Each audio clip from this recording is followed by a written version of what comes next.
Good morning, good afternoon, welcome back, or welcome to the channel if this is your first time here. This is the Love Life Language podcast with your host, Berja. I'm really feeling some type of way today because my earrings. So the first key to your dating life resulting in a relationship that is successful is you recognizing that there is no Prince Charming. He's not coming on a white horse. He's not coming with a carriage. Because the reality of it is, a lot of times we have lists and things that we're looking for in a partner. And after this list is written, that is a perfect man. The quicker you realize this, the quicker you can enter reality. Because a lot of women are living in a world of fantasy. They're living in a world of Disney. They're living in a world of expectations that are not realistic. So it's like there's two extremes. There's a woman who has these extreme expectations that are not realistic, and there's a woman who has such low expectations that are the bare minimum. And we have to come to a balance in this because neither are good. To have extremely low expectations of a person and then expecting something good to come from that is not realistic. Having extremely high expectations of a person and being surprised when they don't reach every expectation is not realistic. We will never be with a perfect person because love isn't proved by loving someone that is always perfect or always right or always good. We prove our love by our actions. We show that we love someone when we're with them when things are difficult or challenging, not just when we are with them because everything is perfect. It's very easy. It's very easy to be happy and blissful and be in romance when everything is going right. But when you see certain weaknesses in someone, when you see their mistakes or shortcomings, that is when love is proved. Because even in weaknesses and shortcomings, we still choose that person. We still choose to be by the side of that person. That also comes with boundaries, of course. There's boundaries for every relationship. There's things that you don't just stick around for. The quicker we recognize that there are no perfect people, not in a relationship that's romantic, not in a friendship, not with family. Even you, as great as you are, there are mistakes that you make. There's errors that you make. You're learning, you're growing, and so is everyone. So we have to have that awareness that there's no perfect man. It's great to know what you want. It is actually one of the most important things, knowing what you want, knowing your desires and knowing your needs. But to believe that a man is going to be your everything at all times and every moment is not realistic because you will be disappointed. If that is your expectation, everyone is learning, everyone is growing. Some people are a little bit further ahead than others. Remove the idea that perfect exists. Remove the idea that a relationship is like a movie or like a Disney movie. And it does not mean that a woman should be with a man who's abusing her, emotionally abusing her, physically abusing her, doing this, doing that. There are boundaries. There are boundaries because you can love someone and not be with them. Because there's also things, there are weaknesses and shortcomings in a person that can be too much for someone. So be aware of that. As you are not perfect, there is no perfect man. As you are learning, that man is learning too. As you are growing, that man is growing too. So we have to remember to have grace in our relationship. This brings me to my second point. The most important thing while you are dating, while you are single and dating, is knowing what your needs and desires are. You have to know what your needs and desires are. You have to know what is non-negotiable for you. And you have to know how to communicate that openly, vulnerably, and honestly. Because a successful relationship is two people coming into agreement and alignment with one another. It's not two perfect people coming together. It is two people who are learning, who are growing, who are becoming, who feel ready to be in a relationship, who feel ready for the challenge of a relationship, who feel ready for the growth of a relationship and the love of a relationship and the companionship and all those beautiful things. But you have to know what your needs and desires are. Because what I've noticed is a lot of people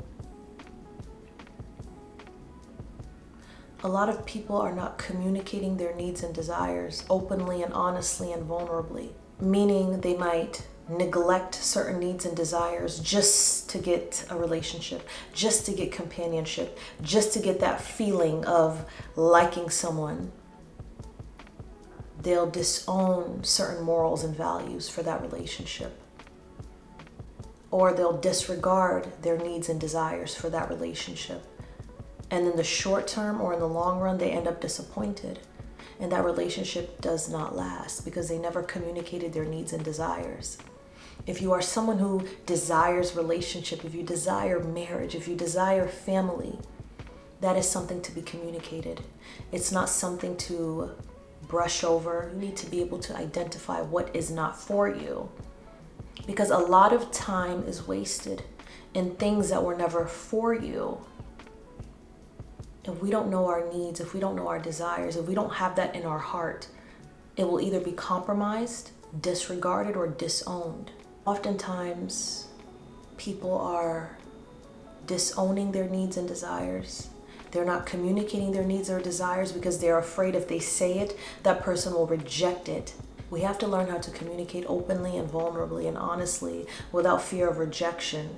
Because as we know, rejection is just leading you to where you're supposed to be. That's why it is so important to learn how to communicate your needs and desires before the relationship so you can find someone that aligns with those things rather than compromising for someone who kind of aligns and maybe in the future that'll change. And my last point, when someone shows you who they are, believe them. When someone shows you who they are, believe them. I believe in grace. I believe that we are all learning and growing. But red flags are red flags. You can't make a red flag green. And if you do, you need to be paid. You need to be paid. Because oftentimes, a man will communicate what his intentions are by his actions. Not just words, his actions. And a lot of times women will ignore actions and receive words. Or they'll ignore actions and words and just go by what they're feeling. Oh no, I like him, we have chemistry, he's so cute. Da-da-da-da-da, da-da-da-da-da, da-da-da-da-da. But your desire is a marriage and a family and faithfulness, and this is a man who his actions have shown that he doesn't want faithfulness, he has no interest in marriage or family, but you're ignoring all those things because of how you feel. Learn to take people for what they say and what they do. And learn to remove what does not line up with what you are desiring and what you need. You will not get to the relationship if you keep receiving and accepting what is not in alignment with what you actually need and desire, because you believe that it will change one day. Because you're so into your feelings and emotions. Because you're so lonely that feels nice. Better to end something now than to stay in something longer and have to rip that Band-Aid off. The reality of relationships is that you will meet more people who will not align with your needs and desires. Maybe some things will align, but there's deal breakers a lot of times. There's morals and values that are deal breakers, and it begins by knowing who is not for you. It begins by not trying to change someone. It begins by not compromising your non-negotiables. And it begins with knowing your needs, knowing your desires, knowing what you will not negotiate, knowing what you're flexible with, and knowing that there is no perfect man. A successful relationship is two people who are in alignment with their needs, with their desires, with their morals and values, and who have made an agreement to walk this life together, to do this life together, to fulfill assignment on this earth together. It's not about a perfect man or a perfect woman. It's not about Prince Charming. It is about two people in agreement. And the only way to get to that agreement is knowing who is not in agreement with what you're looking for. Trying to change someone rarely, if ever, works. Hoping that something will change in someone rarely works. Only God can do that. Only God can change a person. A person changes when they decide to do so. So when you meet someone, take them for who they are. If you're hoping certain things will change and certain things will align, that's a big risk you're taking. And that's a risk that's up to you. Some people are willing to take that risk. But is it wise? Maybe not. I am going to end this video here. I pray that you are encouraged today. I pray for strength in your journey of you becoming the woman of your dreams. Don't you ever forget, you are so beautiful, you are so blessed, and you are so loved. It is always such a pleasure and honor, and I look forward to seeing you in the next video. Like the video if you liked it, subscribe of course if you want to keep in touch. Comment down below anything that is on your heart, anything on your mind. Follow the Instagram page, TikTok page, and I'll see you in the next video.